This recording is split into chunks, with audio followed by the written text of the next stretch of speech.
शरद पवार यांच्या राष्ट्रवादी काँग्रेस पक्ष शरदचंद्र पवार या पक्षाला निवडणूक आयोगाने तुतारी हे निवडणूक चिन्ह दिले आहे। या निवडणूक चिन्हावर शरद पवार यांचा गट आता निवडणूक लढवणार आहे। या चिन्हावर आम्ही विजयी कामगिरी करू असा दावा शरद पवार यांच्या गटातील नेत्यांकडून केला जातोय।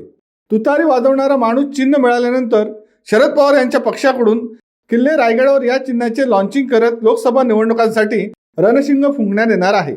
शनिवार 24 फेब्रुवारी रोजी पक्षाचे अध्यक्ष शरद पवार यांच्यासह सर्व वरिष्ठ नेते किल्ले रायगडावर उपस्थित राहणार असल्याची माहिती सूत्रांनी दिली। दरम्यान काही दिवसांपूर्वी निवडणूक आयोगाने राष्ट्रवादी शरदचंद्र पवार असे नाव दिले होते। त्यानंतर आता पक्षाला तुतारी वाजवणारा माणूस हे चिन्ह बहाल करण्यात आले आहे। शिवसत्ता टाइम्स न्यूज ब्युरो, मुंबई। दे धडक बेधडक वृत्त देणाऱ्या आपल्या शिवसत्ता टाइम्स न्यूज चॅनलला लाल बटन दाबून सबस्क्राईब करा आणि बेल आयकॉनला क्लिक करायला विसरू नका।